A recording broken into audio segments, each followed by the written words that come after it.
प्राणी जगतर बंचापी खाद्यर आवश्यकता रही। खाद्य मनीष को मुख्यतः कृषि उपर निर्भर करने पड़ता है। जनसंख्यार वृद्धि जो खाद्य उत्पादन वृद्धिर आवश्यकता पड़ा। खाद्य शस्य उत्पादन बढ़ावाई सरकार द्वारा आरंभ है कृषि विप्लव। यार सुजोग नहीं बहुराष्ट्रीय कंपनी माने हाइब्रिड बिहन, रासायनिक सार एवं औषधर मायाजाल भितर को चाषी मान टाणी नेले। कृषि विप्लव नाम हाइब्रिड बिहन, रासायनिक सार एवं औषध चाषी मान मागणार जोगे दिगला। परवर्ती समय चाषी मान एगुड़ी किणवा पड़ा।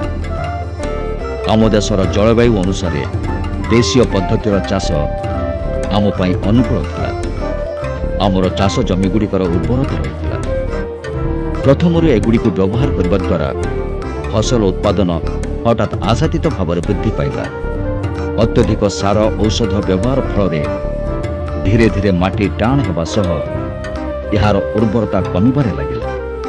यह छड़ा उत्पादित फसल विषर मात्रा अधिक थिबारु यार कुप्रभाव प्राणी जगत उपरे पड़ेगा। परिवेश उपरे मध्य यार कुप्रभाव उपलब्ध है। समग्र विश्व पई यह एक चिंतार कारण पलटिला। यह हृदयंगम करी भारत सरकार तरफ आरंभ करागला परंपरागत कृषि विकास योजना। आम देशर हरि जाइथिबा पारंपरिक चाष पद्धतिर पुनरुद्धार करी विष बलयरू मानव समाज एवं परिवेश को रक्षा करबा थिला यार मूल लक्ष्य। आम राज्य सरकार मध्य एथिपई अंटा भिड़िथिले। विशेषकर रासायनिक सार आउ रासायनिक औषध सेगुड़िकर विशेष जो आम व्यवहार कर दौचे आमर माटी पानी पवन सबू नष्ट हो जाउची, विषाक्त हो जाउची। कोरापुट गोटे आदिवासी अध्युषित अंचल। फर्टिलाइजर पेस्ट इत्यादि किणिकी चाष करवा तांको पक्षरे कष्ट। परंपरागत कृषि विभाग योजना अंदर रे आम जो चाष प्रणाली अवलंबन करुचे से जो सब उपादान को लेकिरी से माने तांकर खत प्रस्तुति करुचंती, औषध प्रस्तुति करुचंती। सब उपादान तांको पाखरे अवेलेबल। तांकर निजर गाई अच्छी, तांकर निज बाड़ी निम गछ अच्छी, तांकर सेठी करंज अरख ए सबू पर्याप्त परिमाण मिलूची। तेणु यहाँ खर्च करा पड़े ना। गोटे कथार कहया गले बिना मूल्य बा अल्प मूल्य रे चाष। ओडिशार कोरापुट जिला एठाकार जलवायु उष्म एवं आर्द्र। भौगोलिक स्थिति अनुसार यह पूर्वघाट पर्वतमाला रे अवस्थित। एठाकार भूमि रूप क्रमशः ढालू। सेथिपाई एठाकार कृषि उत्पादन आशातीत नुहे, किंतु जिलार अर्थनीति कृषि उपर निर्भरशील। धान एवं मांडिया एई जिलार प्रमुख फसल। यह छड़ा मक्का, कांदुल, बाजरा, सुआ, अळसी, सूर्यमुखी एवं चीनाबादाम प्रभृति फसल उत्पादित होता है। राज्य सरकार कृषि विभाग पक्षर एही जिले में आरंभ करा जायछि परंपरागत कृषि विकास योजना। सरकार एही योजना को कार्यकारी करिबारे प्रमुख भूमिका ग्रहण करिछि ओडिशार एक अग्रणी स्वेच्छासेवी अनुष्ठान अग्रगामी। आदिवासी मानकर जंगल एवं परिवेश सह गोटे निबिड़ संपर्क रही। जोठी जंगल नष्ट होती एवं जोठी परिवेश नष्ट होती आदिवासी पूरा प्राय निश्चिन्न हो तार जीवन जीविका मध्य नष्ट होती। देखा जाइए अविभक्त कोरापुट जिले में जे पड़ू चाष द्वारा जंगल एवं परिवेश विशेष क्षयक्षति होती। जंगल पड़ू चाष जंगल काटी जलईदेवे आउ चाष 2-3 वर्ष करेंगे। तापर पुणी आउ गोटे जगह को जाकि पुणी जंगल काटिकी सफा करिकी पड़ू चाष करेंगे। यही कथा लक्ष्य करिकी आम देखीचु जे जो माने आम केमिति जंगल पुनरुद्धार हो पार, परिवेश केमती सुरक्षा हो पार। এইଭଳିଆ ଚାଷ ଯେଉଁ କରି ଆସୁଥିଲେ ପଡ଼ୁ ଚାଷ ତା ବଦଳରେ କେମିତି ଏଇ ଯେଉଁ ପରମ୍ପରାଗତ କୃଷି ବିକାଶ ଯୋଜନାରେ କେମିତି ସବୁକିଛିର ପୁନରୁଦ୍ଧାର ହୋଇପାରିବ।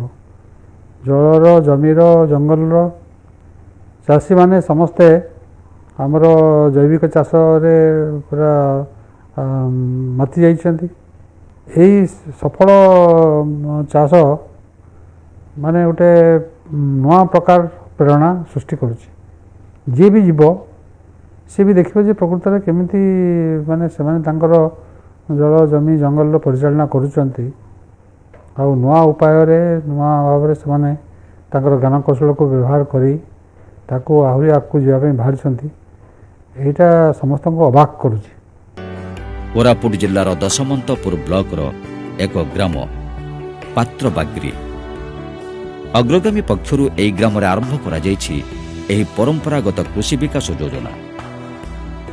ଯୋଜନାର ଆରମ୍ଭରେ ଅଗ୍ରଗାମୀର କର୍ମଚାରୀମାନଙ୍କ ଦ୍ୱାରା ସ୍ଥାନୀୟ ସମ୍ବଳର ସୁବିନିଯୋଗ କରି କିପରି ବିଭିନ୍ନ ଖତ ଏବଂ ଔଷଧ ପ୍ରସ୍ତୁତି କରାଯାଇପାରିବ ସେ ବିଷୟରେ ଗ୍ରାମବାସୀଙ୍କୁ ଶିକ୍ଷାଦାନ କରାଯାଇଥିଲା। प्रथमे सेटा करिया पे आमे अग्रगामी जोटा हमर फैसिलिटी एजेंसी से हमर सिलेक्शन हेकी तांको दिया आइतल दायित्व प्रायतः हम एठी ट्राइबल चासी तांको आमे केमिति तांको ट्रेनिंग फास्ट देलु। फास्ट इनिशियल स्टेज रे आमे तांको धनिचा मंजी देइथिलु एलम से धनिचा रे ग्रीन मैन्योरिंग से माने करथिले। मोर पात्रबाग्री जोटा कि देखिबे हमर प्रथमे तांको तो टिक उच्चा जगह भी थिला वाडी प्रोजेक्ट ता पूर्व काम करथिले जोटी अग्रगामी तांकर बहुत भलो भाबरे करथिले।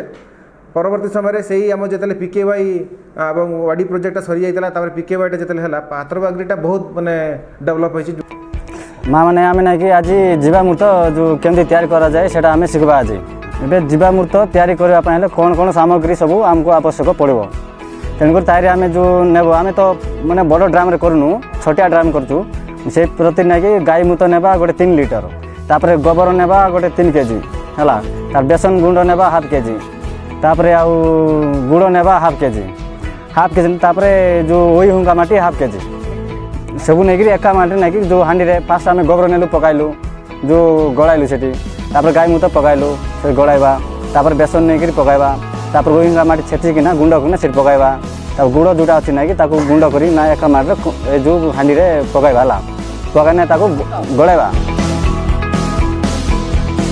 गोटे जगार सब मिसाइला पर धड़ा कनार आम बांधिकिना रखा जो बंधा हो ना बंधाला आपको नहीं छाई जगह सप्ताह जगह रख गोटे लिटर औषध 10 लिटर पानी मिसाइकिना आम गड़ाइकिना पकाइबा है। जीवामृत पई आवश्यकता होइथाय 10 केजी गोबर 5 ରୁ 7 लिटर गोमूत्र 1 केजी गुड़ 1 केजी बेसन एवं 1 केजी हुंका माटी समस्त जिनिस को एकत्र करी एक बड़ पात्र रे भल भाव मिसाई यह ढांकी 15 दिन पर्यंत छाई स्थान रे रखिबा। 15 दिन परे यह पानी रे मिसाई फसल रे देले फसल रोगमुक्त हेबा सह हृष्टपृष्ट होई बढ़ी थाए। स्थानीय कृषक मानकु नेई अग्रगामी पक्षरु एठारे गठन करा जाईछि मसाणी पदा जैविक कृषक संघ। प्रथम दफारे परंपरागत कृषि विकास योजना कहीं कार्यकारी करा जिवो एवं यार उपकारिता विषय रे पुंखानुपुंख आलोचना करा जायथिला। अच्छा सब तो आम शुणिले ये जो देशी खत देशी बिहन रे चाष करिया पई आमे कोन पई भाबिले मोर पिला दिन कथा कहबी एटा 52 54 55 मसियार कथा 55 मसिया रे हमरो देशी जिनिस सरकारी औषध गुरमुर डीएपी किसी भारी नाला सेमती बेला आम गोबर खत देकर चाष करूँ से जिनिस एबे हमर से धान एबे हमको खोजले भी तो मिलू ना जोटी आम यूरिया गुरमुर पकाई कर धान करचंती से चाउल मीठा ना से बेलर जो धान होउथिला माटी धान बोले एक बार माटी पर भात हो डोंगर धान तक कहले से धान खाइले आगे तरकारी कि कौन चीनी खाइला पर लगुला मात्र एबे जो चाउल तैयारी कर सरकारी धान से धान आनी एते सुंदर चाउल সেটা খাইলে গতর থালিକୁ ଏମିତି ଛଡ଼ାଇ କରି ତାବଲା पर ଲାଗୁଛି ଆଜ୍ଞା ପାଟିରେ। ହଁ ଇଏ ଗୋପୀନାଥ କୁହ ତ ଜୀବାମୃତ କୋଉଥିରେ କୋଉଥିରେ ତିଆରି ହଉଛି କେମିତି କଲେ ହବ? ଏ ଜୀବାମୃତଟା ଗାଈ ଗୋବର ଗାଈ ମୁଥ ଆହୁରି ବେସନ ଗୁଡ଼ରେ କରି ଆମେ ଜୀବାମୃତ ତିଆରି କରୁଛୁ। ହାଣ୍ଡି ଖତ ଆମେ ଯୋଉ ଆଲୋଚନା କଲେ ଯେ ହାଣ୍ଡି ଖତ ତିଆରି କରିବା ପାଇଁ କଣ କଣ ଦରକାର? ହାଣ୍ଡି ଖତ ତିଆରି କରିବା ପାଇଁ ଅରକ ପତ୍ର, ଲିମ୍ବ ପତ୍ର, କରଞ୍ଜ ପତ୍ର, ଗାଈ ମୁଥ, ଗାଈ ଗୋବର, ତା ସାଥିରେ ଗୁଡ଼। 1 ଲିଟର ଔଷଧରେ ଆମେ 30 ଲିଟର ପାଣି ପକାଇକି ଆମେ ଗଛରେ ଛିଞ୍ଚି ପିଆଇ କରୁଛୁ। ଆଚ୍ଛା ମନ୍ଦୋଦରୀ ମା କହିଲ ଏଇ ଯୋଉ ଆମର କେଞ୍ଚୁଆ ଖତ କେମିତି ଆମେ ତିଆରି କରୁଛେ? गोटे टाइक तैयार करते सर तेरे तले नहीं कर गोटे डाल माल पकाई देते आर ता ऊपर गोबर पानी नहीं करे आउरी ढाली दे कर समान कर दे तेरे केचुआ नहीं को छाड़ दे केचुआ नहीं को छाड़ दे करी आउर से एमती डांडर कोचरा मन झोटियाई करी नहीं करी गोबर एमती खुदरिया दरी नहीं कर से ऊपर आरी दे कर आउर हाँ सबुदिन नहीं कर पानी ताकू गोबर पानी टिके टिके नहीं कर ढाल दे। आगरे आमर यूरिया गुरुमुर एन पोटास चलता तापर से आम सार मैंने आसिक कहले जे आम उर्गान तरफर अरे अरे एमती चाषटा आमर एमती नष्ट होची आम करके इटा कहीं आम निज हाथ में खत तैयार होची से पैसा कहीं आम देवा एत हरियाण की हेबा निज हाथ पैसा होची निज हाथ में आम खत होची निज हाथ में आम काम करी देखबा तापर सेमती कर फास्ट देखाइले देखाऊ देखाऊ तापर एमती बड़ी बड़ी बड़ू सब आम काम शिखलु कंपोस्ट खत हांडी खत जीवमृत्यु खत तापरे आमर जिया खत यहाँ कला भितर आम पनीपरिया देलु कि धान भी देलु आमर अमलटा बेसी भल है भितर से आमरटा ताकू आम यूरिया पोटास गुरुमुरा पूरा बंद कर देलु। कोरापुट जिले में 2टा जगह चली गोटे फेज 1 रे चलता दशमंतपुर ब्लॉक रे दशमंतपुर 6टा जीपी रे चलता 16टा विलेज रे 612 जन फार्मर्स बेनिफिटेड होते और सेकेंड फेज रे चलती सिमलीगुड़ा ब्लॉक रे सिमलीगुड़ा रे बर्तमान 702 जन चाषी बेनिफिटेड अच्छा 13टा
शिखिक ए काम एवं आम निजे करुचु आमको 3 वर्ष है ए काम कला दिन आम पनीपरिया मिसा हाट में 5 टंका अधिक रेट रे बिक्री होउची आर खाइबा को मिसा सुस्वाद रोचे आगे पिला बेले आम बाप माँ जमती खाद्य करुले सेमती स्वाद आसूची आज्ञा आरी देहपाई मिसा हितकर।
तापर ये जंत्रपाटिटा भड़ा चली सार जो भांगा ठुटा हेले कि कौन हेले से पैसा से मेन्टेनांसटा होउछि।